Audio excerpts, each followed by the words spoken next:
This is Brooke Lewis, and you are listening to From Page to Screen. Hi there, folks, and welcome back to another From Page to Screen Spotlight episode. What follows is a near 90-minute episode that I recorded while chatting to a wonderful chap. This was the first time I'd ever spoke to this gentleman, and you wouldn't be able to tell. He's very, very confident, and he's awesome. So let me introduce you to Mr. Ace Marrero. And if you're curious to know more about Ace, go onto YouTube as a good starting point and type in Madison County. Now, this is a film that Ace produced and acts in, and actually has its world premiere at the Chinese Theatre in Los Angeles on Monday the 17th of October.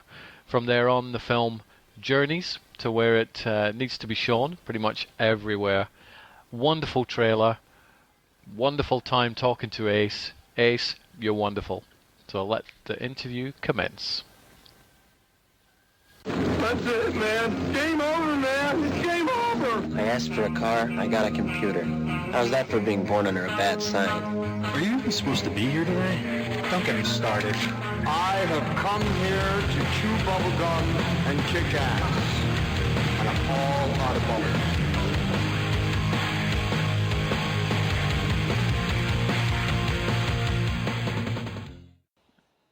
You know, just leading up to the festival and to the premiere, there's just been, all sorts of stuff to get in order. And it's funny, I work really well late at night for some reason. That tends to be when I'm most active and most productive, at least creatively. It's weird. But so yeah, I got home last night and was doing laundry and just, cleaning around the apartment, getting ready because I have my little sister and my best friend flying in from New Jersey. So, just getting stuff done, each day a little bit at a time. So I'm not stressing out a couple days before our premiere. I mean, you mentioned the premiere, that this show is being recorded on the Wednesday. You've got the premiere coming up on Monday, is that correct? That's right. Yeah, Monday the 17th.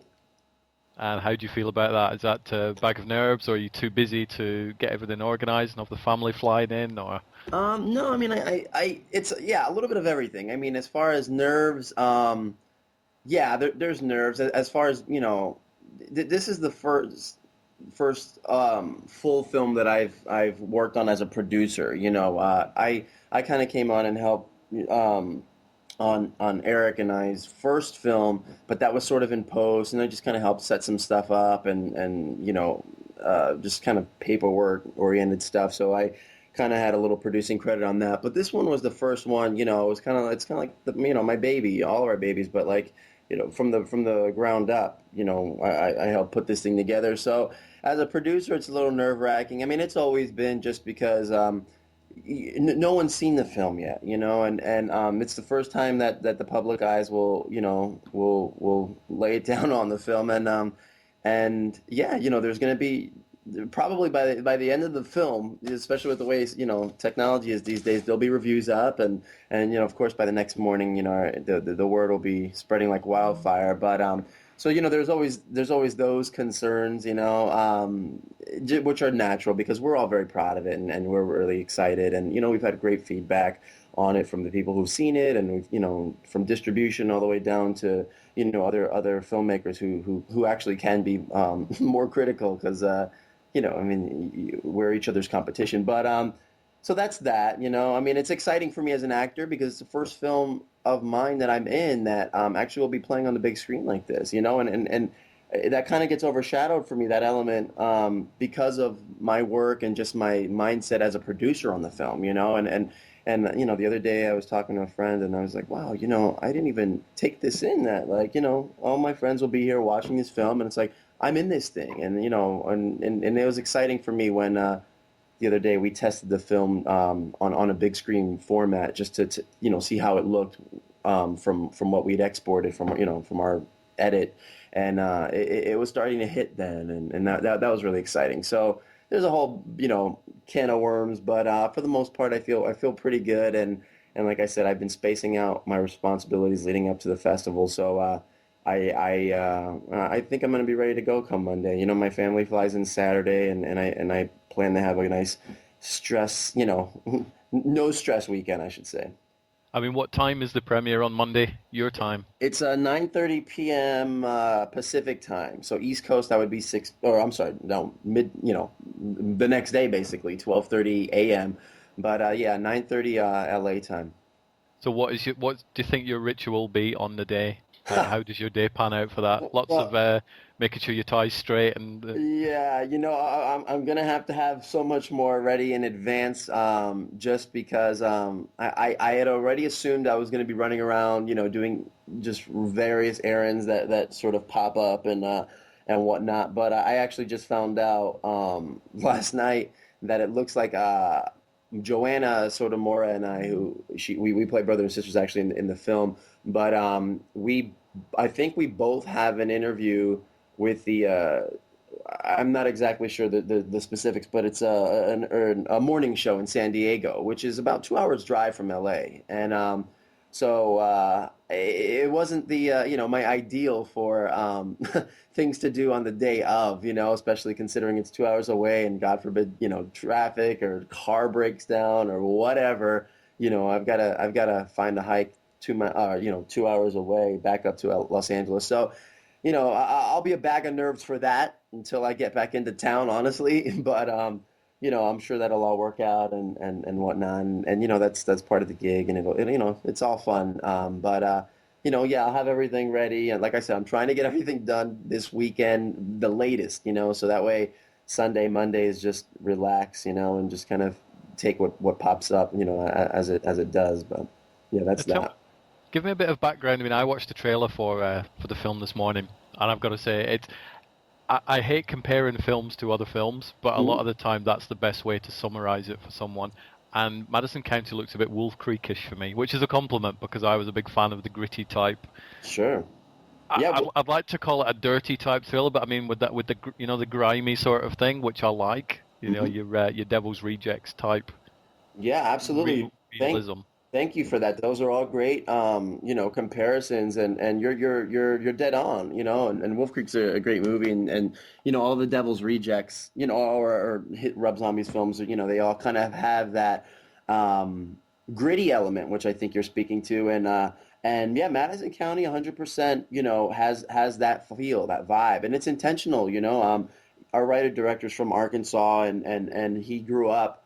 And his family lives in parts of Madison County, Arkansas. Now, there are Madison counties, there's like 15 of them across our country, and it's not specifically, targeted that's where we are in the movie. But, he's from there, we wrote it for there, and we shot there for a feel. We could have shot in LA, but, we would have been faking a lot of things. And quite honestly, Stuart, when we were there filming, it became evident quite quickly that the town or the location, just the state alone, was going to provide its own sort of character and element in the movie. But yeah, it's definitely lends itself to a grittier. When I think of the movie, I think dry. That's kind of the first thing that pops into my head. And it very the whole movie takes place in daylight. Most horror films, they're at night. So this is, we did something totally different here, or not that we're the first people to do it, but I mean, for most films of our nature, we wanted to be able to scare people during the day, and carry out this sort of story under under that circumstance. But like it definitely, we've had early comparisons to the original Texas Chainsaw Massacre, which is, an incredible compliment to us, and that's one that's often tossed around in terms of, comparing and as filmmakers we do that. We do that all the time. We say, hey, this movie is like this meets that, so it's not I don't think it does any film any disservice to compare it to anything, because essentially you're telling the same handful of stories. That's all film, television, theater, whatever it is. There are the same, archetypes, same stories that you're telling. You're just doing it in different ways. So we've all, borrowed or had things that have tied into, or that could be compared to other films or other projects. So yeah, you're dead on. You're dead on. I think to be compared to the Texas Chainsaw Massacre, the original one, definitely not so much the remake, but that is a very, very high compliment, isn't it? Yeah, absolutely, and especially for us because that has its own franchise, of course, and obviously staying power. I mean, who doesn't know that movie? And if even if you're not a horror fan, you know that title. You know that title, and more than anything, you could probably think of the face behind that. And with Madison County. We're introducing a new slasher. That's Eric's goal. Eric's a huge horror fan. I mean, he's someone that will talk hours upon hours and run people in circles with just the stuff that he's seen and that he knows and at his age, so young a filmmaker, he knows his stuff, and when we were developing this, and I read I think I was probably the first person to read actually this script a couple years ago when Eric first read it, and he was trying to get it produced by a couple of different other production companies, and as they do in Hollywood, things fell through, and then we finally everything led to us, and we started working on the film together. Daniel F. Dunn, who's the head producer on that, put that together and brought me on as an actor because he liked my work in the first movie we all shot together. And then I kind of just, I wanted to continue working as a producer and, offered my services in that regard. But anyway, from the beginning, Eric, this was always meant to be a franchise. Like there are a lot of horror films out there, or any film for that matter, that will sort of look to build upon what they've established, later in the game. And for us, Madison County is a huge story, and it was always constructed, as such that this was just going to be the first installment of that, and even down to different story points that we reveal, because there, you can't fit everything, especially at our budget, it's like you can't fit everything in there's a huge timeline, let's say, at the very least 3 films, and this particular film takes place right in the middle of that timeline. We wanted to sort of blend the two worlds there, but more importantly, establish, like I said, that franchise and that brand, and more so, the slasher, Damien, the man behind the mask, the man who will be, the face of the movie, and so to be compared to a Texas Chainsaw Massacre, when you think of what that means, that's a very, very big compliment to us, and we're more than happy to receive that comparison, even at this stage when people have not seen the film, just from the trailer, or from the aesthetic, or just from seeing stills and stuff, and there's a lot of story to be told, and I think that's something that we also just kind of take for granted as we're sort of prepping and talking distribution and doing all this stuff. But it's also something very important we never forget to bring up, and it's one of the things we also often drive home, because like I said, we're not, we didn't shoot this and say, oh, we made a couple $1,000,000 off of it. Let's how can we make this into another one and make it a cash cow. Like, this is planned that way, and it's I think when people see the movie, they'll get a good vibe of how it's going to go, and we've done a good job establishing that brand in this movie. I mean, obviously you're busy concentrating on Madison County now. Are there definite plans to move it on and continue the storyline then? Oh yeah, absolutely. Like I said, from the beginning, this was that plan, I mean, yeah, we've already been developing the sequel, even before we shot Madison County. I mean, that's already, those wheels are already in motion. They have been.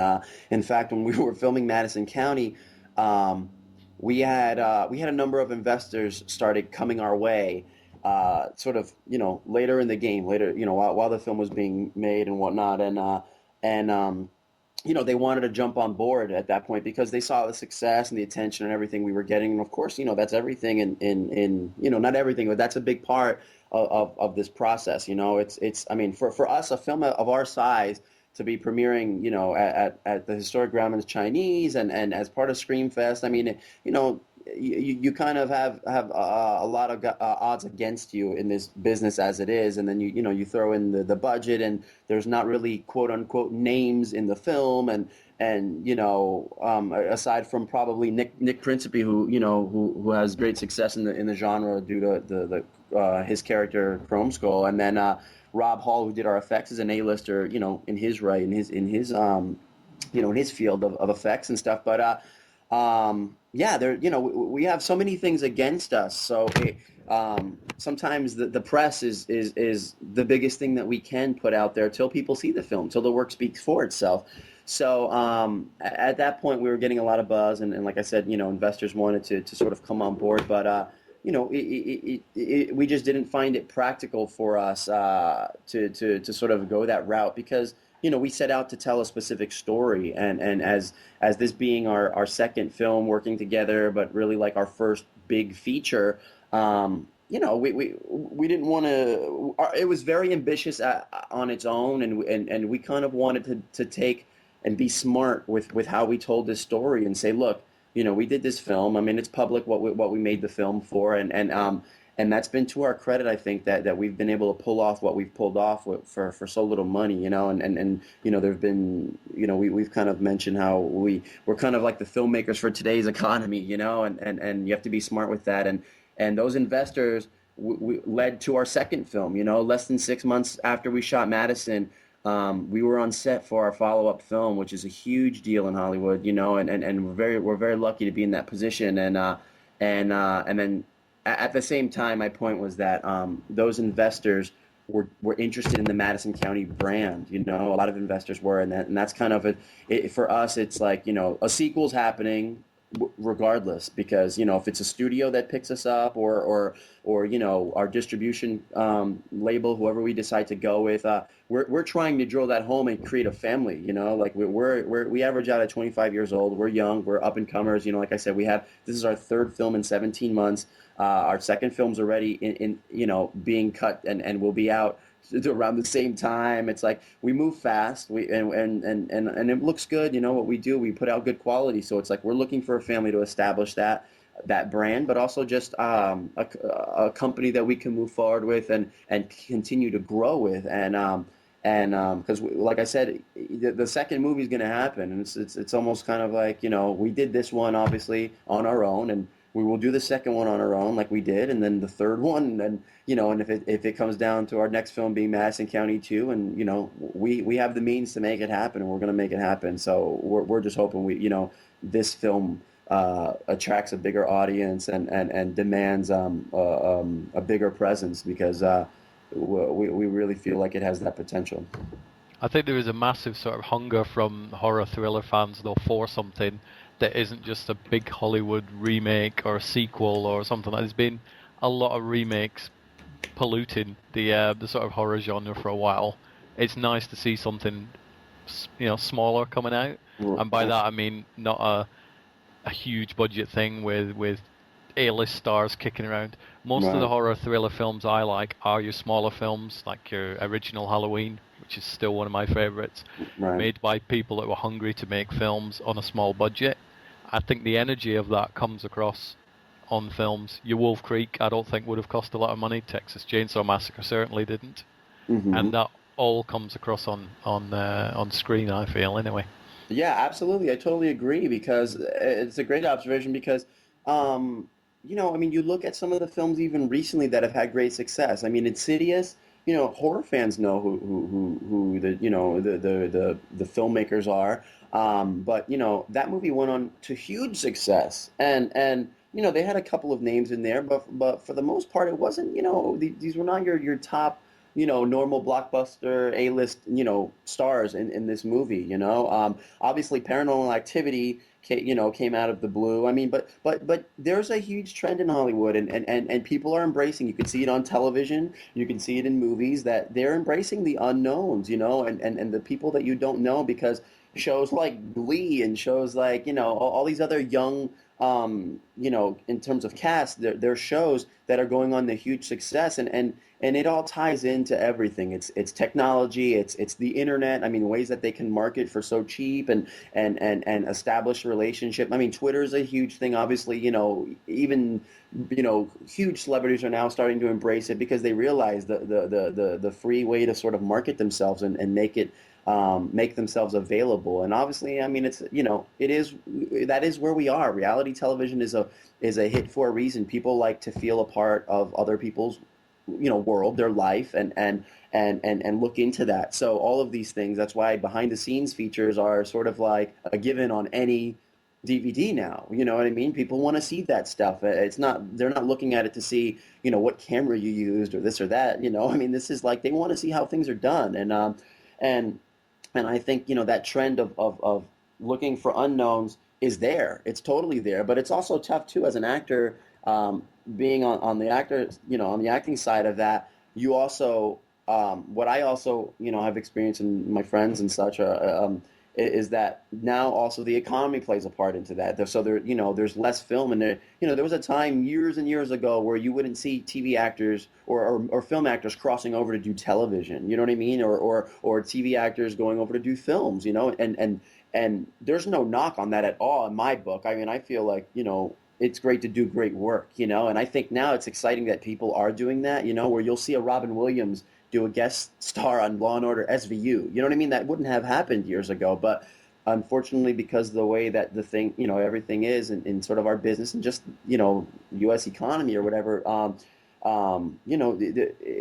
it's like the saying where, it kind of rolls downhill, like now the stars are taking the roles that people like me and my friends would normally have been taking. So we were getting pushed down lower and lower on the ladder. So it's also, they're looking for unknowns, but it's also harder because there's so many of us that are not being seen for the other things that we would have normally been seen for. So you kind of, what's exciting to me is there are people that kind of get depressed about it and upset, but I don't know. I'm excited by it all because even as a filmmaker, everything is changing, everything is different, and we're all in the same boat. And for me personally, I'm not that A-list actor right now, and I work very hard, and like last night I was. It was silly. I went to, I caught wind of a free screening of The Thing, the new movie, the remake. And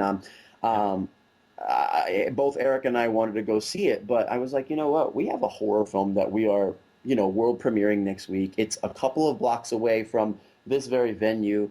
I'm going to take advantage. Granted, there's a free screening, so a lot of people will show up for free things. But it's also...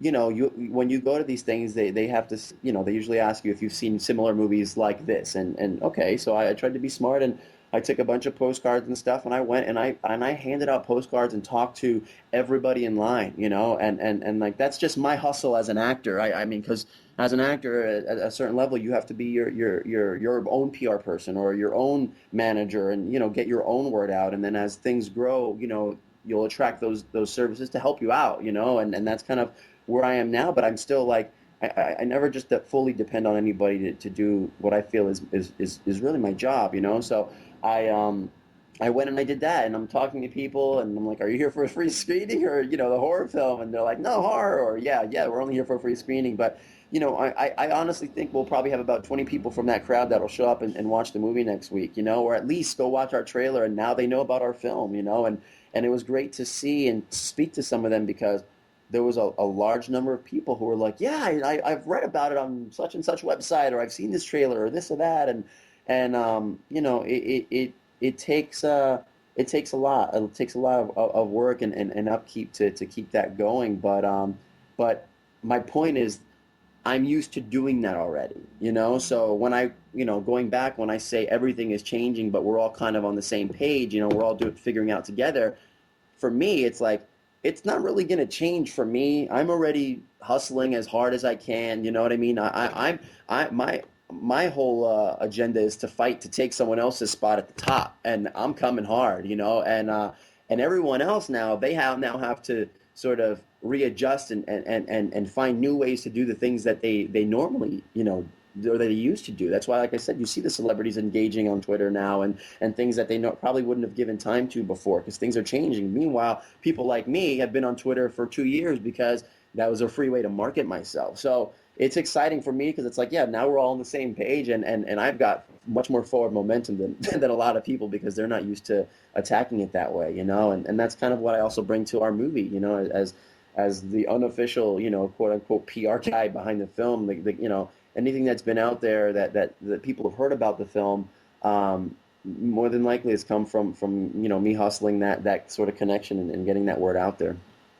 I mean, one of your people spoke to me. I'm speaking to you. I posted a blog this morning about the fact that I was going to speak to you, and I embedded the trailer on that blog. So people that read my writing are going to be watching clips of your film. So that's it. Like you say, it's all down to the work that you're putting in. Well, yeah, That thank you, yeah. spreads like wildfire across planet Earth, doesn't it? It sure does. I mean, that's the hope. I mean, you never know what's going to stick, you know? No one shot Paranormal Activity, and I don't think Oren Paley thought, like, yeah, this is going to go on to be, you know, one of the highest grossing movies of the, you know. I mean, you just don't know. I mean, people try for things all the time. Obviously, if there was a magic equation, who knows what this business would be? And then who knows if we'd be doing it, because there's something about the challenge, the chase that we all love, and if it was easy, you know, I don't know where we'd all be, but yeah, you never know. I mean, it's silly. I mean, YouTube. I mean, you look at YouTube now, and now it's just like you'll see a video that goes viral, and you're like, geez, what did this? You know what I mean? Like, what caused it? You know, and it's like, you know, we all pray that, you know, we put up the Madison County trailer, and we prayed that something was gonna hit, you know, that would make it go viral. You know, I always joke with Eric. Because we get a lot of comments. I don't know if you're familiar with the show Alf, the old show, TV show Alf, the alien. About Alien, yep. Yeah. Well, when you load our YouTube, when you load our trailer on YouTube, the thumbnail that pops up is a picture of Damien, our killer. But lately, it's funny. A lot of the people are like, he looks like Alf, you know, and we've been running with it. I mean, we kind of find it, you know, funny. I don't know if, you know, if our killer Nick Principe would find humor in that. He probably would. He's got a good nature and a good sense of humor. But I joke. I'm like, yeah, I'm gonna make a T-shirt that, you know, that has them side by side and show up to the premiere wearing that, you know, for the fans. But yeah, I was like, well, maybe Alf will make us go viral. You know what I mean? Like Alf on roids or something crazy. I mean, you know, you never know what's going to be the thing that puts it over that edge. But like I said, all I can do, and, you know, all we can do is in our team is to just continue to spread the word. You know what I mean? Any of our friends on Facebook or family members are probably tired of hearing about the film, because honestly, we're always posting about it and stuff. But I mean, it's exciting because at least we're able to post, you know, updates and you know, like I'll be able to post this interview with you, and people will be able to listen. There's always something new,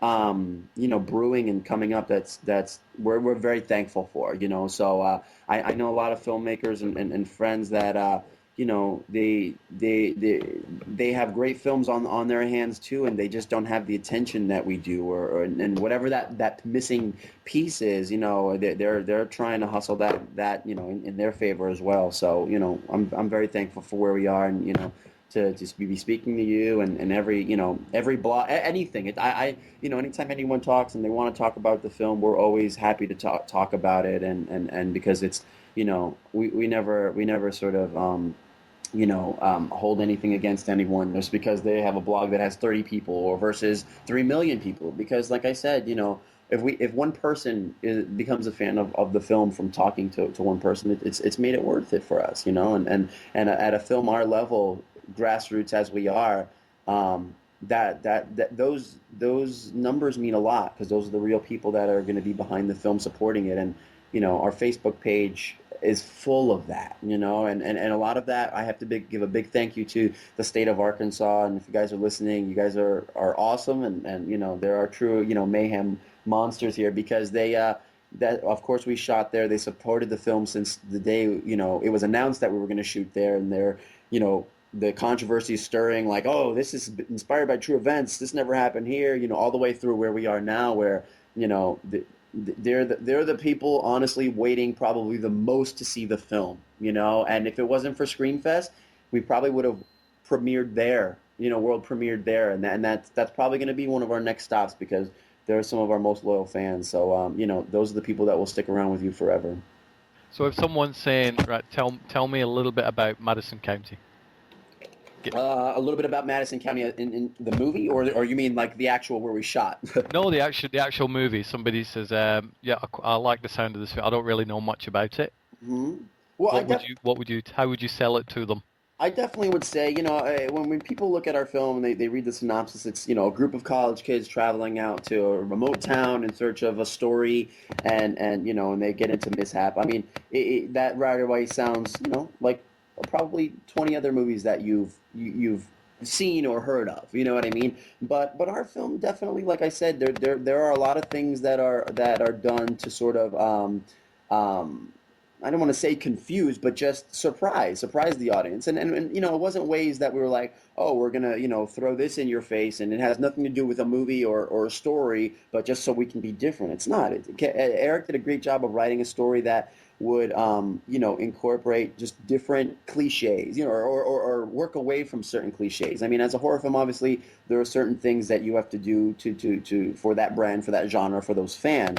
And I feel like we do an excellent job of weaving those in, but also, you know, providing some stuff that at the end of the day, people are going to be like, wow, I didn't, you know, I like what they did with that. I didn't see that coming, or wow, that totally threw me for a loop. And Madison County was, when we were pitching it early on, it was like, it's a horror film, but it's as much of a thriller as it is a horror film, and you know, it wasn't just, okay, let's start the movie, and every 5 minutes we're gonna have blood and guts on the screen. You know, it's not. It's a slow burn, and you know, some horror fans may love that, some may not. You know, but we, that was the story that we wanted to tell, and we really wanted something that you cared for the characters. That was the biggest thing. You know, nobody knows these characters. Nobody knows, or I should say, these actors, right? For the most part, and that's to our advantage. It's like, okay, we're at a clean slate. Now, what are we going to do? Are we going to sit there and have like the you know, the characters that are just the obnoxious people that, you know, you're like, okay, I can't wait for them to get killed off, you know, and no, we wanted to really get characters that and actors that were just, you know, you related to, or you just cared for, you know, and the performances in our movie are incredible. Like our cast is solid. That's been, you know, a huge compliment that we've received across the boards. You know, for the most part, across the boards, anybody that's seen the film, they marvel about the cast and the great job that they do. You know, and that was important to us because, like I said, we wanted characters that people cared for. You know, I mean, when you have people die in a film, and, you know, spoiler alert, people die in Madison County. I mean, it's a horror film, but you know, it means more when you care about them. You know, and I actually, in casting, there was a point where we were going back and forth with someone, and I really liked one guy. Well, Eric and I both liked two actors a lot, and I was thinking further, you know, and I was just thinking in terms of an actor, because, you know, we always have to make these choices and think about certain things, and I broke it down as I would have as an actor if I was playing this part, and I was like, wait, let's think of something, Eric. But I was like, okay, something happens to this character. You know, but we know what happens to this character. You'll see it in the movie. And I said, how would you feel, you know, what thinking of what happens to this person, how does it feel, you know, with this actor versus this actor? And that was what made the decision, you know, that was what made it clear for Eric. Like, he was on the fence a little bit more than I was, and it was like, yeah, you know, I want this to come across in this film, and you know, there's a lot of heart in it, and I think that's very important, and I think that's going to be something very different from a lot of the films. So when the film's showing on Monday at the premiere, do you think you'll have your acting head on, or will you have your producer head on? Or... Man, you know what, who knows? I mean, it's funny. One of my symbol, like, it's sort of my theme. If you look on my website, or even like my production company logo, like I'm just big on comedy and tragedy. I've always been for years, almost since I was a kid. And I have a business card that's designed that has a spade on it. You know, it's like an ace, like a playing card, but it is a tribal comedy and tragedy logo that makes up the actual spade. And I have to give a shout out to my friend Jennifer, who was great in designing that. But that's just always been something I feel personally.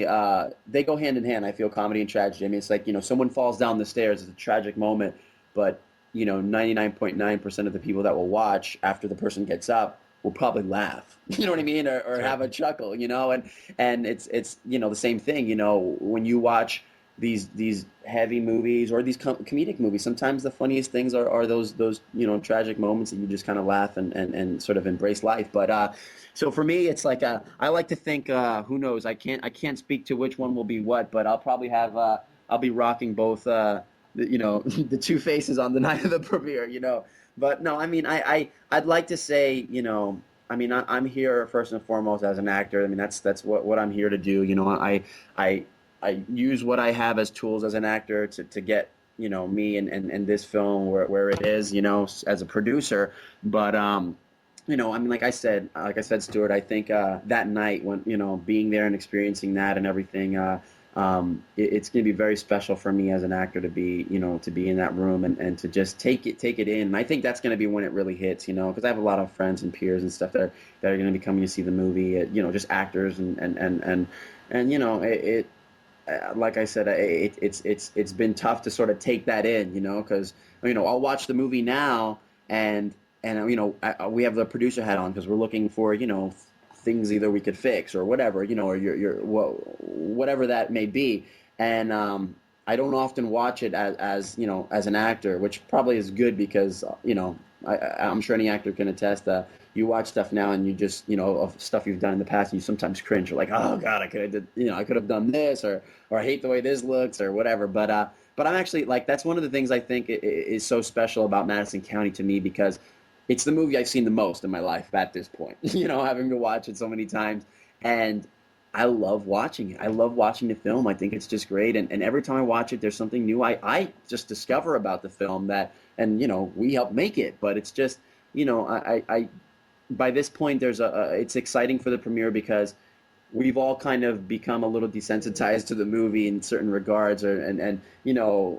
take things for granted that, like, oh yeah, people are going to really like this, about the movie, this element that we kind of, because we've seen 50 million times, we forget. And, so it's going to be exciting to experience that all. And the other day when we tested on the big screen, I didn't really want to watch the movie because I wanted to have that experience with everyone else, for myself, even just as a fan, and we only, thankfully I didn't have to watch a lot of it, but like I said, that it was cool to just get an early test, and that was only about a third the size of the venue we're actually going to be playing in. So I'm beyond excited, and I will definitely be there as a producer to support the film, but as an actor, I'll probably be the definitely smiling the hardest.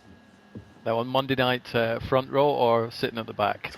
What would you choose? You know what? I sit front row for a lot of things. I come from the theater, so when I go to watch a lot of theater, I like to sit, front row. That does not translate to movies for me. I get sick. I can't do it. So I'm not a big front row person. I had thought about that, like, should we sit in the front row? But there's a lot that happens in this movie. I remember watching the Clive Owens. I think it was Arthur. I think it was years ago. I think it was Clive Owens. But I saw that, and I saw it with a friend of mine, Laura Claus. We were doing summer stock theater, and we went to go, see the movie. And she didn't have her glasses, so we sat front row, and I'd never been more sick. It was just like, it was so much action, and like I just don't. It's not a preference of mine. So I'll probably be looking to sit in in the middle somewhere, or maybe, who knows, man. Maybe near an aisle so we can duck out if something goes down. No, we're really excited, Nike. I think the movie's gonna be well received, but I haven't quite yet figured where we'll be sitting or where I'll be looking to sit. But yeah, that's a good question. So I'll definitely keep you posted. But looking at the trailer of the film, and that's obviously all other than the information that I can gather on the film itself. But from the trailer, I can't see there's any reason why you would have to duck out. I really can't. No, we joke with amongst ourselves of a few things that may cause some stir. But no, I think for the most part, I anticipated it just being a fun experience. I mean, like I said, you can't please everyone, and really in this business, it's tough because you have to try. You really have to make a great effort at that because you obviously have to appeal. But ultimately, like I said, going back to the investors and not making this a bigger budget film than we wanted it originally, it was like, we set out with a specific thing, and I think we above and beyond, carried it out, and we're all very proud of it. Everybody, I mean, the cast and crew, people who've seen the film, that have given good compliments. I mean, Eric, Daniel, and I, and our team, Levi, our editor, and everyone that's worked on it, from inception through now.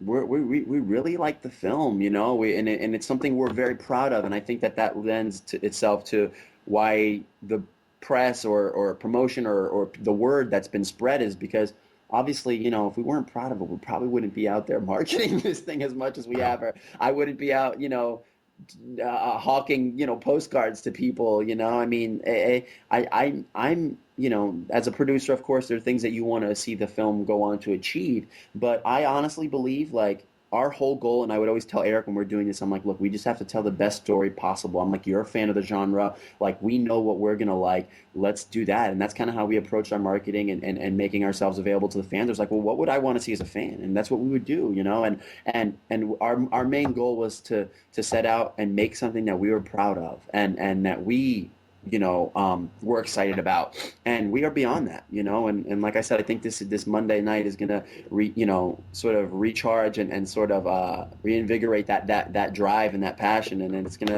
gonna take, of course it's gonna take the movie to its own new level, and we're gonna be experiencing things, I'm sure, that we didn't even think about, whether for better or worse, because obviously, like I said, there's gonna be critics and there's gonna be people that don't like it for whatever reason, but you take the good with the bad. That's what this is, right? I mean, it's not a perfect world, and sometimes, we have a couple of people on some of the YouTube channels that where the trailers hosted that will sit there and compare it to other films, but in a negative light, and what's great is our fans will go on and sort of engage and sort of defend the film, which is a huge honor, because again, we're such small beans, and it's not like we've been around, or this brand, just genre has been around, like a Freddy or a Jason or a Leatherface, where it's like they have their strong legion of fans for years. It's like we're less than a year ago this time we had just wrapped filming the movie.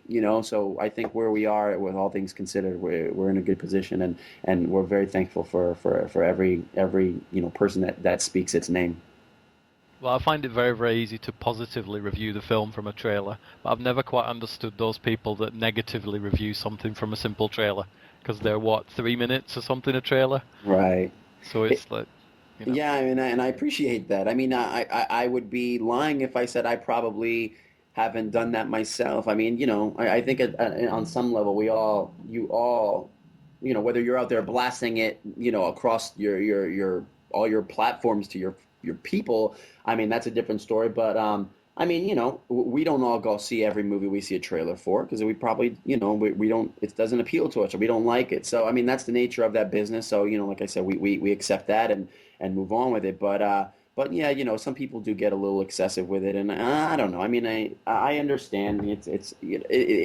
It's part of this world. It's part of the world that we're in terms of things being available, and like I said, it kind of goes back to the reality television. It's like people are now a part of this, and it's like the Demandic scheme that Paranormal implied. I mean, that movie had millions of dollars for marketing. It wasn't really as grassroots as it appeared, but that was incredible that they were so smart and mastering that and really making it seem that way. But the Demanded thing was like that movie was opening in all those theaters regardless, but it basically seemed like, wow, all these people made this happen, and I think that's a big part of it. Honestly, obviously it went on to make as much money as it did, so there was that support and there was that huge fan base, and continues to be, obviously, with the third one now coming out. But people want to be a part of things, and that's kind of something that we've worked on really hard as well, in terms of how we market, and there are things that we had the fans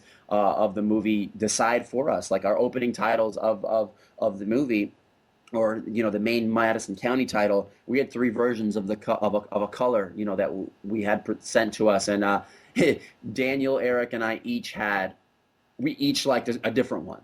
And we actually get along not get along, but we actually agree and work very well together. It's not always we're not always on the same page, but we do a good job of communicating and being open to what the concerns are, and just always moving forward with what's best for the film. But for some reason, we were all like, no, this. We knew that the color wasn't going to have the biggest impact on the film. I don't think there's going to be we'll get 50 reviews that says we hate this color or whatever. But we knew it wasn't going to be a huge thing, so we each held on to that. We were like, well, I'm not budging. I really like this color the most, and so we decided. I had the good idea. I was like, you know what? Let's open this up. We obviously are not going to budge. Let's open this up to the fans to decide. And we posted all of them on Facebook, and within 2 hours, it was clear who the winner was, and And it definitely wasn't me. I'm a little bitter about it, but that's fine, you know. No, it's fine. It's for the better of the film. I do agree. But yeah, you know, we have ways to involve, you know, the fans, and we had giveaways, and you know, some of our sponsors, we, you know, for the movie, you know, Punk Your Chucks, and Xavier, and then Barnaby Black, they were great about providing us with merchandise, that we could sort of hold contests, you know, and use as gifts, you know, and just free giveaways and stuff. So, you know, we've always, you know, done our best within our means, you know, with having no little money, to make ourselves available. And like I said, I think, you know, we have a strong base and a strong dedicated core here. And you know, they'll always be there to defend or to comment. And, you know, you always have to take the good with the bad. I think horror fans and science fiction fans as well are the most loyal fans you will ever get. You hang on to them, they will, you know, follow you till you get a lifetime achievement award, won't they? Absolutely. I mean, they really are, and it's great, and that's what's so fun about this genre. You know, in general, I mean, you know, there are conventions all across the world, and festivals, and yeah, people come out and I mean, Eric can speak to this because he's done this a lot himself too. You know, and it's funny. We'll work and you know, we'll see other, you know, filmmakers from other movies, and you know, George Clooney can walk by Eric, and Eric was like, "Oh, look, that's George Clooney." But you know, Ty West or another horror director or an actor for that matter, that, you know, let's say most of the other world, you know, is just coming to learn who these people are. Eric is, you know, I mean, he you know, he'll run away. He can't engage, you know. So it's funny to watch. Like I said, he's a fan like anybody else, you know, and it's really cool. It's kind of endearing to you know, and I think that's it's part of the charm when he's talking to people and stuff. You know, they really get that you know, he's one of these people, like you say, that will stick around and follow films and actors and careers all the way through, you know, and you know, he needs to take some time to realize that he's going to be one of those people as well, you know.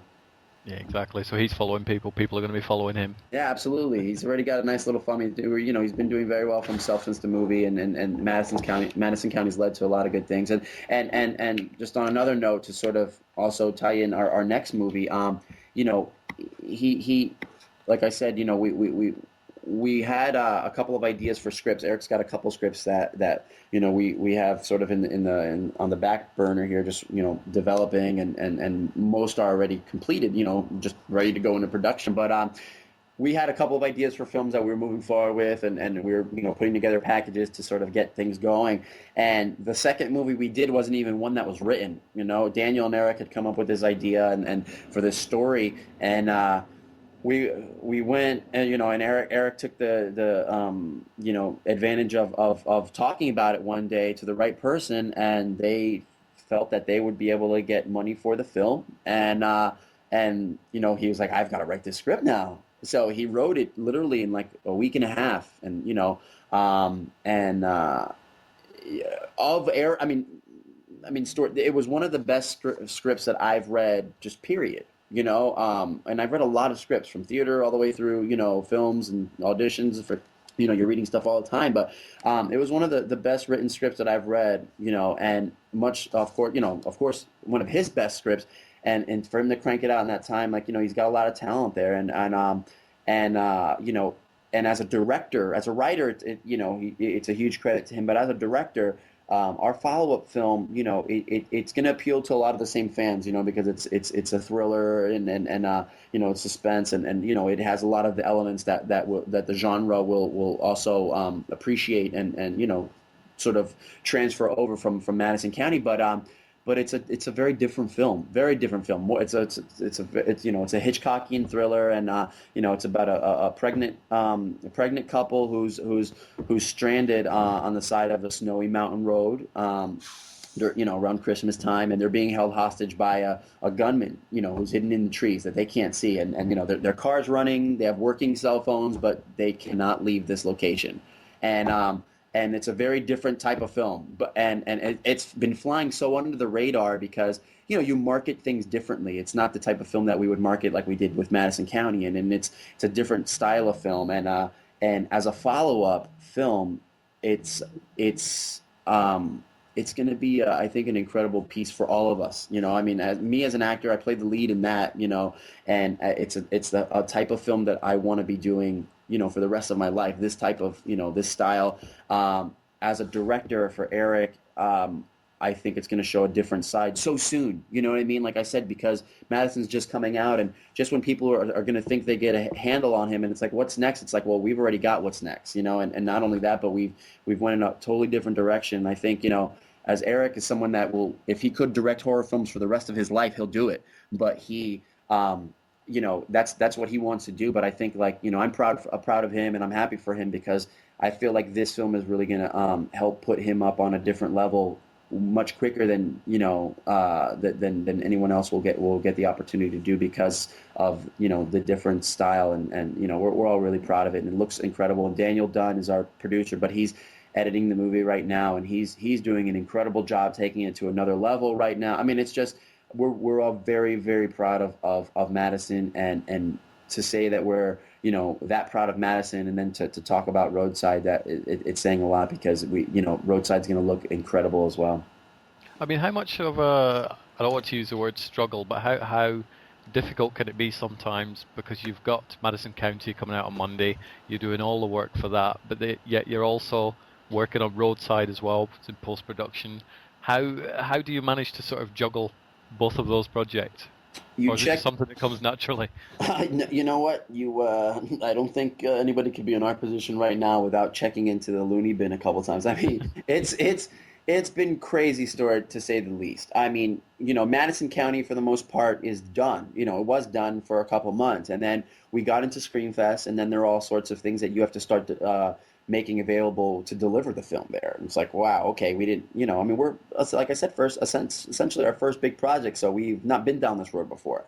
And it's like we have to go back and do things and fix this, or get this ready, and we're going to have to tweak this, because now when we export to be able to play in a big theater, this setting has to change. It's not going to work. That was for DVD or whatever. It's like there are so many things, and unfortunately, because we're in-house. We have a small group of people. Like I said, Daniel, Eric, and I, and then our editor, Levi, who edited both Madison and is working on Roadside now. He has one computer. We don't have, 7 editors and 6 systems. So it's like, if we're working on Madison, we're not working on Roadside. You know what I mean? And it's tough, because Roadside has its own timeline that we need to follow. And like Sundance, the deadlines for Sundance to submit were approaching, and we had already a cut of the film and our first polish of it, but of course you want to put your best foot forward, and we wanted to have everything done, and continue, even though you can submit rough drafts. But we were working up until the wire to keep polishing as much as we could for that, and it made, and it is still making it pretty difficult, because life happens as well. I mean, Eric was gonna have to fly out of town. Daniel, and Levi are moving out of their apartment. I mean, it's just stuff that happens, and it's like, oh, we get a call from this person. It's like, okay, you need to re-export the film because this version didn't work, which that takes sometimes like a day to do. And it's a day we can't edit. So on top of that, Eric and I mean, for me, this month has been insane leading up to this, and it's kind of slowing down now. And oddly enough, with the premiere approaching, it's the more calm time for me. But like, Eric and I shot a little horror Halloween video. I don't know if you had a chance to check it out, but if you go to my website, I'm trying to think of the most direct way, because I don't know the YouTube link off the top of my head, but it's called The Trick or Treater. If you Google The Trick or Treater, Eric England, or if you go to Swim with the Fish Productions,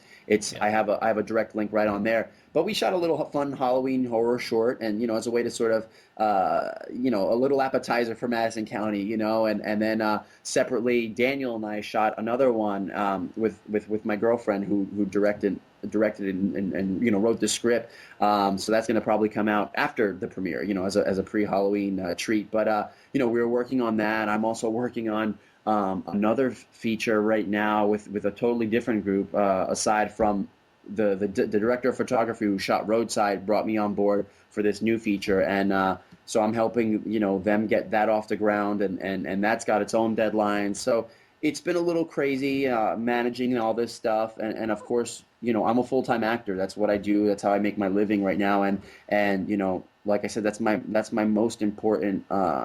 That's the most important thing to me in terms of all the work that I'm doing.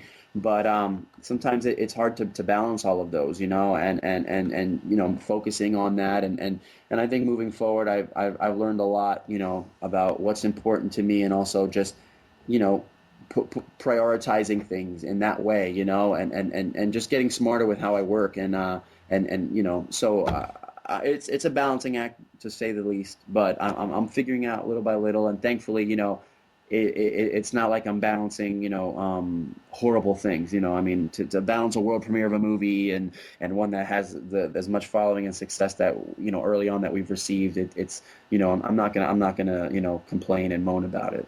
No, I don't think people would give you too much sympathy if you started complaining about that. Go, it's a world premiere. I'm tired. I don't want to do it. Right, absolutely, absolutely. No, I mean, there's always that saying, you sleep when you die, right? Like, I mean, it's like Yeah. that's a little extreme, but I mean, granted, I was up till 4 in the morning, woke up at 8 to, go run some errands before our chat, but there's time, there's always time for rest, and like, I kind of I'm pretty good about giving myself that time, and taking trips and just doing things like that, and we'll continue to do so. And I think now with the movie, it's going to present a whole new sort of possibilities, some work related, but also, like, we have the film's also going to be making I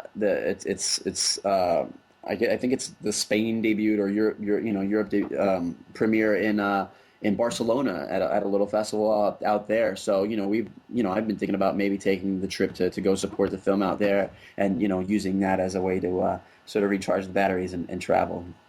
Yep. So part holiday, part business trip. Yeah, why not? You kind of have to take it where you can, right?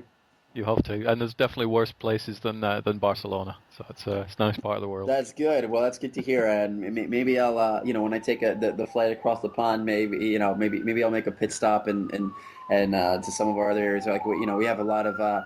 I'm sorry, there's a siren passing by, but we have, like our web designers in France, and then we have a great poster artist who's worked on one of our posters that we haven't yet debuted. Who's done a lot of the genre, a lot of he did Hobo with a Shotgun and a lot of other poster designs, is the dude, and he's across the pond as well, and we've got a nice little crew over there, so I'm due for a trip to hang out and grab a couple pints for sure. Tell him I really enjoyed the Hobo with a Shotgun poster as well as the film. And I'm a sucker for these sort of. I have framed posters all over the house. Not so much all over the house, but in the rooms I can get away with. That's great. That's great. Including ones like Dawn of the Dead, which I actually met George Romero about a decade ago, so that was one of my highlights. What a he treat. signed it for me. So. Oh, that's great. Yeah. It's great to be able to put up art. I'm kind of like you. I don't really have a designated spot for stuff, but there's definitely a Madison County poster going up somewhere that's probably not going to fit in, but we're going to make it work in my apartment. My girlfriend will laugh when I put it up, but yeah, no, the dude, and his poster on Madison County is incredible. I cannot wait for people to see it. He did such a great job, and he's just great to work with in general. Really very professional guy, and he's just incredibly talented, and yeah, of course, his Hobo with a Shotgun poster is huge right now, and I mean I've seen skateboards with that image on there and stuff. So he's his work is getting out there, and we're very thankful to have had him work on our film. Brilliant. I mean, when do these posters see the light of day? When will the general public see them at Screamfest, or? That has been a thought to debut at Screamfest. When you have pieces of news earlier on, I would tell the guys, I'm like, okay, we can release a trailer, we can release a poster all at the same time, but it's like, we kind of have to space these out, and make the most of them, and because it's like that gives us another way to get a blip on the radar. Now, granted, things are a little different now because there are much more news and just different things generating for the movie. But this poster, yeah, we need to it was very important for us to find the right time to debut it, and Screamfest was one of the things, but we also don't want to overshadow some of the other things that we're going to have going on as well. So I don't know. We're still working on that right now, finding that right moment. We were actually thinking about debuting it a couple of weeks back, but I forget what happened, but we ended up getting some great coverage on something else, and again, you don't want to overshadow certain things, it's at our level you kind of have to be smart on how you release things, but hopefully very soon, and like I said, I think we'll just say this. You'd mentioned the first thing you mentioned was the style and the vibe that the movie puts off. And we've definitely embraced that in this poster, and I think a lot of people are going to really enjoy that, especially with the comparisons that have been made in the past. They always say don't judge a book by its cover, but with a film, you tend to judge it to a certain extent by its poster, don't you? Oh, absolutely. I mean, the art, you'd be amazed at how important that is, whether you realize it or not. Like out here we have, I'm not sure if you guys have something similar, but like Redbox. I don't know if that's international or not, but like yeah. Okay. So yeah, you know how successful that is, but that's like you show up, you see a poster, and you're like, okay, I'll watch that movie. If it has a synopsis or a log line, that's all you get. So that's very much, like I said, that's one of the things that you kind of have to take into consideration. Years ago, people wouldn't have to design a poster with that in mind. Now it's like, we thought about that when we were designing our poster. We're like, well, we can do this, but like if someone shows up to Redbox or they're looking at it on Netflix, it's like, what's going to make them pull it away? We kind of have to appeal to that too. So it's like it's a fine line, to walk. So absolutely, art is huge. The poster and the art are the two biggest. I mean, that's the face of the film. That's the face of the film. That's what the public is going to get. So I have to give a special thank you to our trailer editor, Jake York, and he's beyond incredible at cutting trailers. He's also a fantastic editor, and he's working on a couple of great projects now in terms of cutting a feature. But he's cut a lot of trailers for studios. He did The Strangers, and he worked on History of Violence, and I mean he's done a lot of stuff. But we were, I consider us lucky in general. So let that just be, for the record, we're just lucky. But we're very lucky to have had Jake work on our film, just like everybody else, because at our level, no one was getting paid rates that they can afford, that they were used to. I mean, no one was getting a fraction of their rate, and Jake was a huge help, and what he worked with us on for this trailer was incredible, and that's been a big reason why, I mean, how many times have you mentioned alone the trailer in our interview? You know what I mean? It's been very instrumental in our success. I mean, those few minutes that I saw for the trailer now puts that film on my radar, so once it makes its way over to the side of the pond, then I'll be watching the absolutely. full feature, so the trailer does very, very well. I'll let you say you're a little bit lucky as long as you put the word talented in there as well, because I think it's certainly not down to just luck. Well, thank you. There's a huge amount of talent in there from everybody, from the poster design by the sound of it to the trailer. I really appreciate that. Thank you. I mean, I say luck, and it is very, very much that. It's also, I mean, it all starts, in my opinion, like as an actor, I've always been taught that it starts with the script. If the script is good, it will happen. It will happen, and people will want to do it. And that's what happened with Madison County. We had, Rob Hall came on board because he liked the script. We came to him and asked him just for a mold for Nick Principe's head, because he had one for a previous film, and we were going to use that to go make our mask. And he came to us and said, after reading it, he wanted to work and do the effects on it. And that wouldn't have happened if it wasn't for the script. And so that's a credit to Eric's writing with the story. And that's translated to every single person that we've brought on, for this film, even to myself and Daniel, obviously, and the people who funded the film. So, I mean, I very much believe luck is, preparation meeting opportunity. That's when I'd say luck. That's definitely how I view it and define it. I heard that a while ago, and it just always stuck in my head. But yeah, we're very lucky, thankful, and I'll let you say, what you said as far as talent. Yeah. I do think we have talent amongst us, and we have been, very fortunate to present a film that on paper it would be unexpected, in terms of how we've pulled it off and the budget that we did it at. So yeah, that does require some sort of talent, at least to convince people that you have a project you're that passionate and you believe in. So yeah, thank you for that. I mean, you mentioned that the film's going to Barcelona. Are there any plans for it to hit the UK? If so, what sort of Absolutely. I timescale? mean, this thing is going worldwide. It's just, there's no question about that. I mean, Barcelona was just someone that contacted us early on. Like, it's weird how, I'm sure every film is different, but we shot the promotional trailer for the movie, over a year ago, and that was for $100. And that's, I don't know if you've seen that, but it's on our YouTube channel, and it's an actress, and she's getting chased. She's in a pig pen. If you've seen that, you know what that is. But we shot that as a way to raise additional funding for Madison County. When that was released, that caught fire. Actually, first what happened was one of the horror websites Eric sent in a couple pictures to, and they posted a little something. And then another horror website saw that and started doing their own research, and credit to them. I believe it was, it's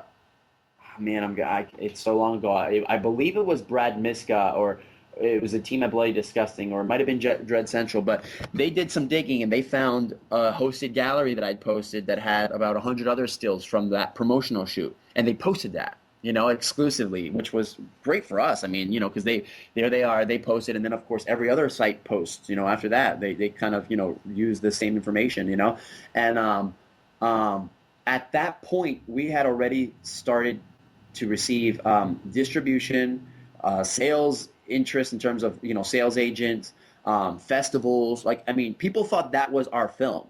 And we hadn't even rolled a single frame on the film yet, much less assembled the team to shoot the film. So, I used that as a way to just keep generating momentum, and building buzz, because it was already there, And I was like, well, look, we're gonna keep on, Now we're an anticipated film. Let's keep delivering, and that kind of inspired a lot of how we decided to market the film. But I'm sorry. My point was that earlier on we were already receiving, this attention and this interest. So Barcelona was along that lines. Like, they reached out to us and they said, "Hey, we'd love to have you submit your film." And there were a lot of other festivals that contacted us as well and said, "Hey, we want your film in the festival. Submit it. You don't have to pay for the the typical festival fee. We'll waive that for you guys." And some we got into and some we didn't. And obviously we're making our premiere at Screamfest. And that's, that Eric and I attended Screamfest last year and saw a couple of movies, and they had a little event one night, and I joked with Eric and I said, we're going to be on that red carpet next year, I guarantee you, and Screamfest, Eric has been to a number of them because, like I said, he's a huge genre fan. And, he's just kind of like laughing, we kind of joked it off, but I was very serious about it. And I mean, so here we are, so thank you to Rachel and the gang at Screamfest for making that happen, and the other titles that we're up and playing with. It's a huge honor, but yeah. So Barcelona contacted us. Going back to that, we sent in the screener. They loved it, and they were like, we definitely want to have it. They couldn't fly us out, but they wanted to help us out, put us up, and do all these things. And we're like, yeah, let's get the film out. You have to be smart how you start to let the film leak out into different outlets and stuff. And of course, as we're negotiating and sort of setting our deals for domestic and international, that even more so you have to sort of be careful how who gets the film, because of course with piracy and everything else out there right now, it's very sad, but it's a very serious thing. So you have to be clever. So yeah, Stuart, the film we plan. Believe me, I hope one day soon you will see my face. We'll be having we'll be sharing a pint together. As after we watch the movie. That's my plan, and that's definitely our plan. And of course internationally, the film is going to go on to do great because it's going to appeal huge overseas. So we want to be able to sort of have that family. Like for us, it's been funny. The way I approached it with Eric, and I was like, look, when we go to venues, when we do screens, when we start doing these things, I don't want this just to be us watching a movie. I said, I want this to be an experience. That's kind of how I've always phrased it. I want people to feel involved. People, we're not going to be sitting there like Rocky Horror and singing along and stuff like that. I mean, who knows? Maybe one day it'll come to that, for this movie, and it'll reach that sort of cult status. But I just, whatever we do, wherever we go to screen this movie, we've been working on, and we have a couple of locations, that we've got locked. It's just a matter of what, where you kind of have to work around what happens for distribution, but we've got stuff that we're ready to do and carry out. And, like I said, we've been grassroots from the beginning. We've always had a plan. We've never been like, okay, well, now someone's got to do something with the film. Like we're ready, you know what I mean? We've been ready for months, and if we have to take this thing on the road, or do whatever we, like follow through with stuff that we've already, set up months in advance, we're ready to do it. But it's definitely going to be one of those things where it's an experience. I want to bring that. That's my biggest push. And as a fan of film, as just someone that loves going to the theater, I want to be able to present something more, to people that are going to pay a ticket to watch, pay for a ticket to watch the film. I mean, this is you living up to your motto of stay ready, that way you don't have to get ready. And, I was reading that on one of your websites earlier on, and that is a very, very good motto to live by, isn't it? Thank you. Yeah, absolutely. Especially because you just never know what's going to happen. It's crazy. I mean, that's kind of stemmed as working as an actor. Stay ready, get ready, so you don't have to get ready. But because I mean, there are tons of times in Hollywood things just pop up. I did an episode of Law and Order recently, and that was a last minute audition, literally last minute audition. I was on a photo shoot for something else. It was a friend of mine, and I got the call, and they're like, "Hey, we need you to come in. You're going straight to producers." And I'm like, "Wow, what is this for? I have no idea what's going on." So they sent me the script, and I was the pictures on my website. If you go to it, that's what I was shooting that day with a photographer named Nikki DeLonda, who's incredible and a good friend. But we were shooting those pictures. I'm in a tie. I'm very clean cut. My hair's parted. It was very Mad Men-esque. And they're like, "Okay, you need to go in. You're going to be playing a plumber."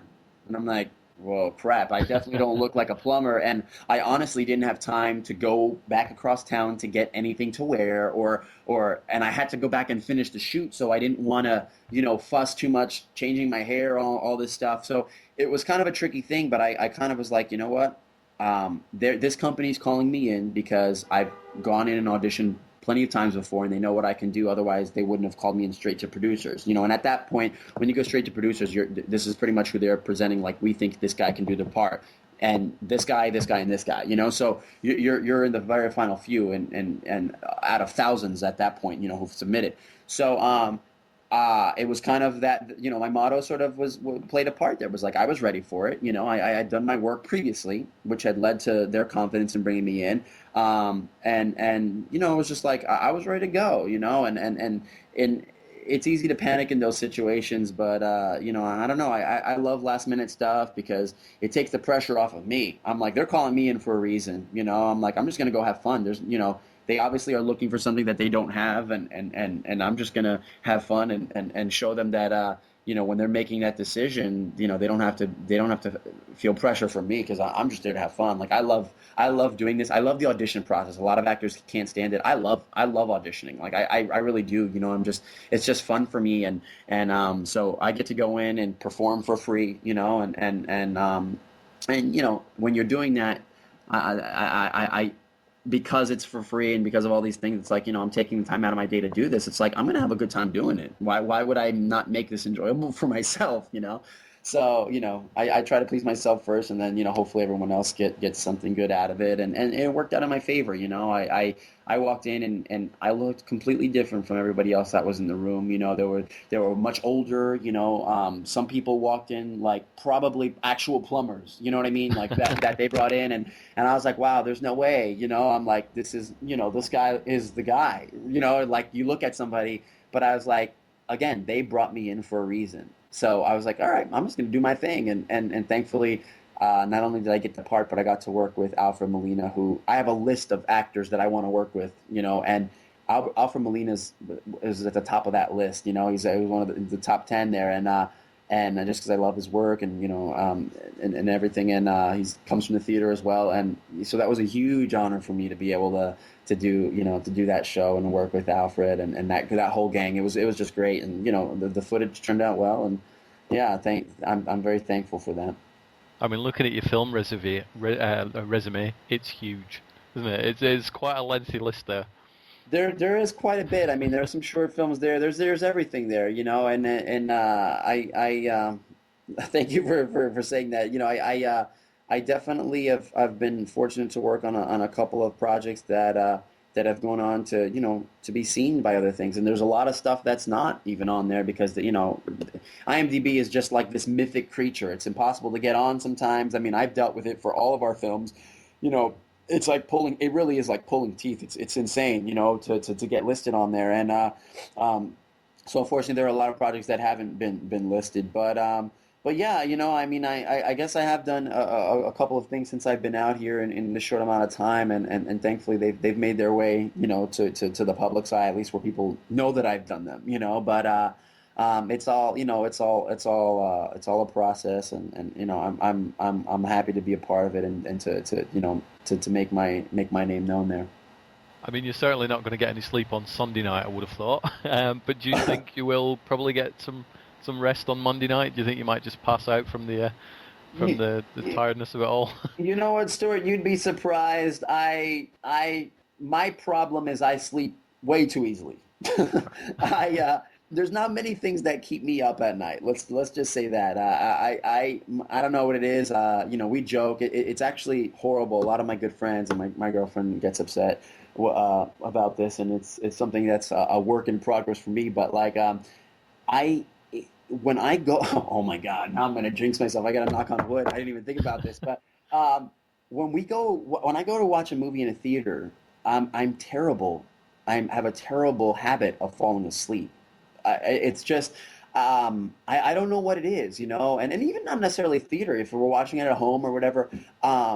But it only happened within the last couple years, and it's gotten better. And I found tricks, like I get popcorn, I get my stuff to, I've noticed, I figured it out. If they make it past 45 minutes solid, I'm in. There's no worries. Obviously, if the film is good, it's that much easier. No, I mean, it sounds much more horrible than it really is. But I mean, I've fallen asleep a couple of times in theaters, and I mean, not like snoring, passing out. Like it's literally like somebody will look over and they'll see my eyes shut, and I'm like, oh, good, I'm good. But I've dozed, and I honestly think it's because I think it's just because everything is moving so quickly, and life is just, I mean, it's such a crazy, life that we're trying to, that we're hustling out here. That I sit in a dark space. It's comfortable temperature.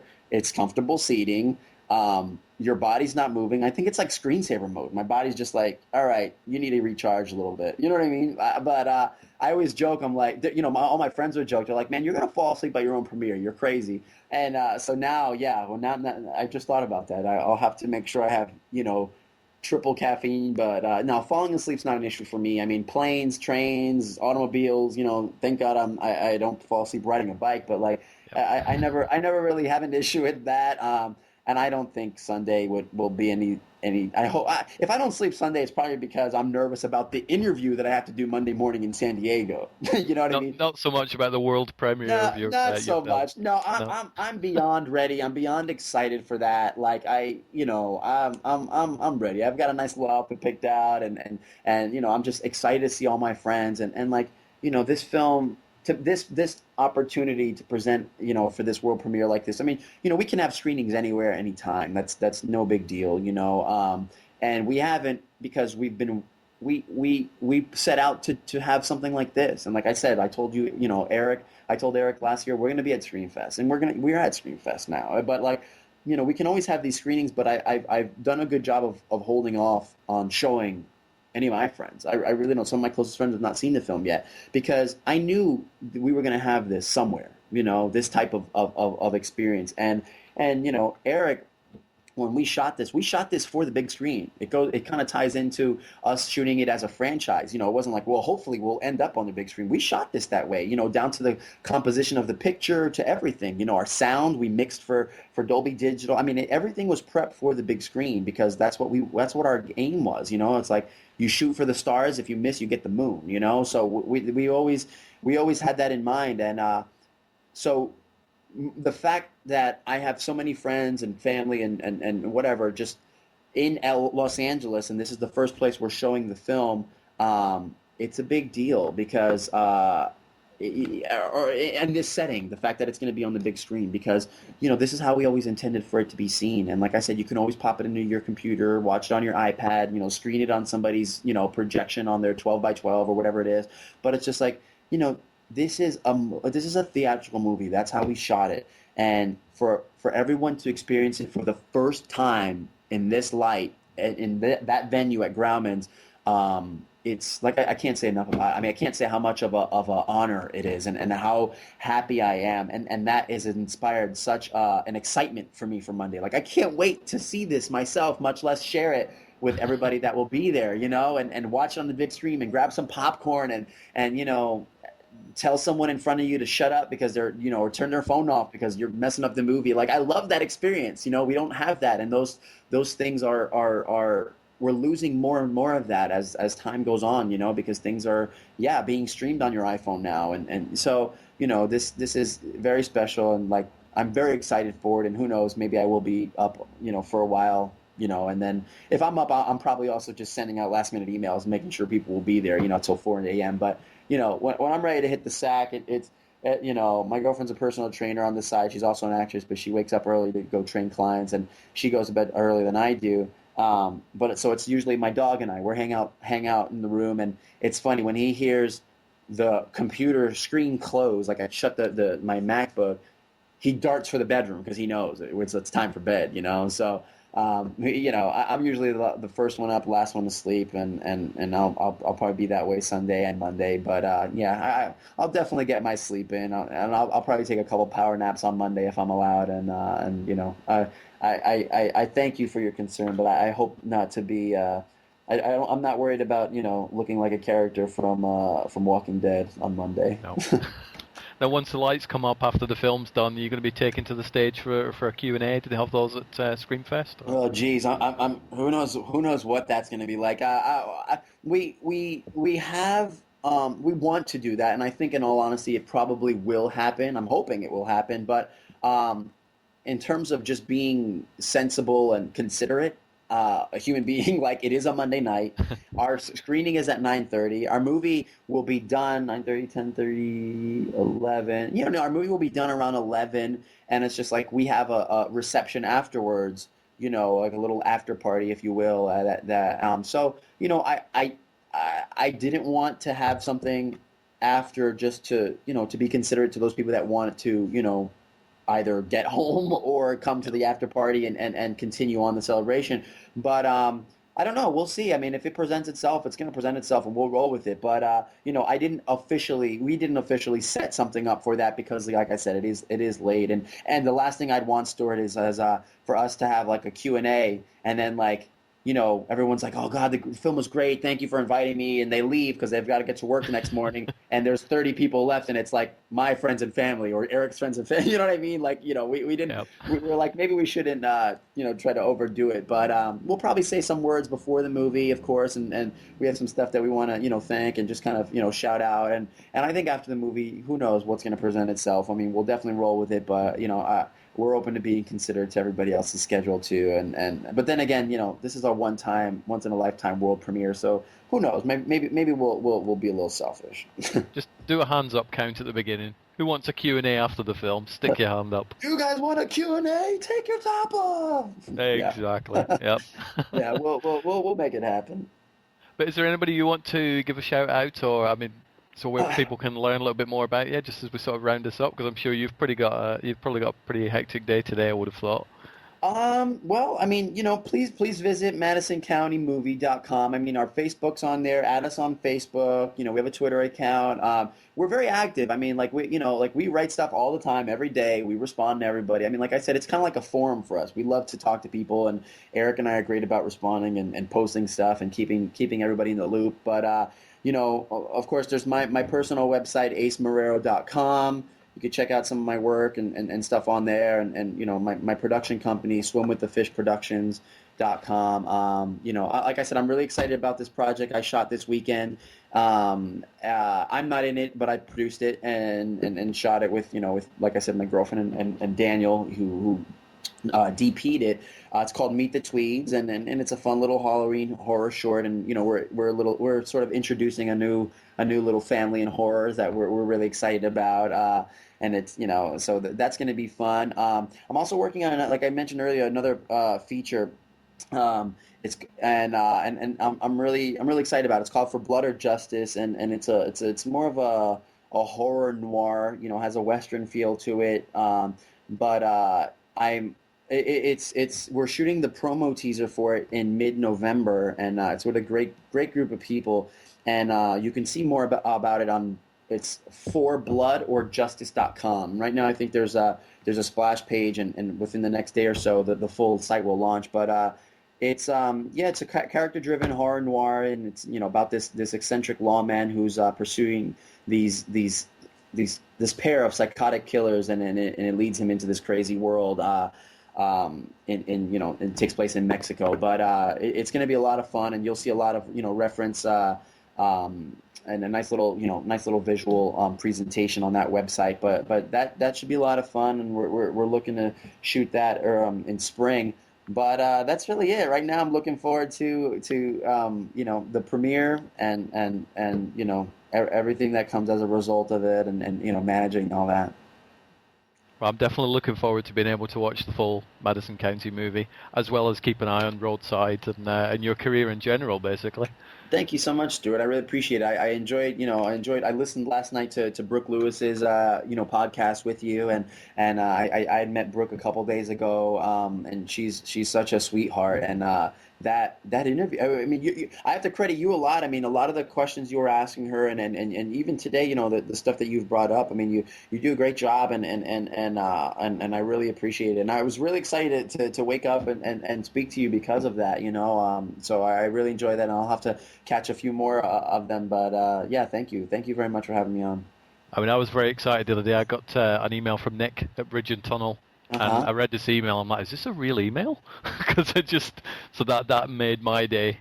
For are you saying for Brooke? No, for yourself. Oh wow! I received an email from Nick. Oh, I thought you meant for Brooke. Oh, thank you so much. I really appreciate that. No, I did. It made my day. To the point, I actually replied back with the email going, "Is this a real email? Is this some sort of?" Well, I have to definitely thank Nick and Amy and Dominic, of course, at Bridge and Tunnel. They've been doing a great job, and he's funny. Like I said, he called me up last night, and he told me about the San Diego gig on the day off. He's like, "Do you hate me?" And I'm like, "No, I don't hate you, but I probably wouldn't have preferred to drive 2 hours, but it'll be fine. I know we'll be good. And come hell or high water, I will be at that premiere, and there will be no way, if I have to run from San Diego or run to bike, I'll do it. So I know it'll work out. But yeah, they're doing a great job, and like I said, I met Brooke through them, and she's fantastic, and your podcast with her was great, and I didn't even know. I only met her briefly, we spoke for a half hour, maybe between a couple of different meetings that night that I met her. And, it was good to just see what where she comes from, and just kind of, very insightful what she's got going on and working on. And it was great of both her and you to highlight that. So, I'm really excited about that for her. She's full of energy as Brooke, isn't she? Oh, she sure was. She's a little spark plug. And it's funny because later on in the evening, we discovered we were both sort of from the same parts, roughly tri-state area in the States. I'm from New Jersey, she's from Philly, and I was with one of my best friends, and who's also from Jersey but close to the Philly area. So I think that made sense as to why we probably got on so well. But yeah, she's a little spark plug, and I definitely we were at the premiere for The Woman, and which is Lucky McKee's new movie, and I definitely recommend people seeing it. I think it's in theaters. It's in theaters on the 14th, select theaters. I'm not sure internationally, but at least in the States for now. But definitely a fun film. Not for everybody, but I enjoyed it. We were talking there, and we were both on the red carpet, and she was working it, man. And I was definitely stealing some tips from what I watched, how she carried it all. So yeah, she's great, and I look forward to to seeing her again and hopefully working together. I mean, she's very talented. I saw a lot of her stuff on online and stuff, and she's kind of like me. She comes from a theater background, and she was in New York and did off Broadway and Broadway, as she mentioned, and so she's got a lot going there, and I'm really excited to have met her. She certainly does. I mean, I was excited to speak to Brooke. I'm also just as excited to speak to yourself. Oh, thank you so much, Stuart. I really appreciate that. That you've made my day, absolutely. I can't thank you enough for coming on. It does. It means a lot. I look forward to watching Madison County, and you've got my full support anyway. Thank you so much, Stuart. I really appreciate it, and I appreciate your work. Like I said, I'm definitely going to catch some more podcasts, this has been a real treat. That is wonderful. Well, I will bid you good afternoon or good morning or whatever it is there. Yeah, you too. Good evening for you. I'm sure. Yeah, close enough to it. Most definitely. It's about 8 o'clock in the evening here. But you just make sure you enjoy every second of that premiere on Monday and everything that it does give you, and I'm pretty sure it'll be a lot. I will take that with me. I promise to. Thank you so much, and again, thank you, to having for having me on the show. You're welcome. Thank you. All right. Thank you. Take care. This is Larry, aka Blue Man Rule with Open Forum Radio, and you might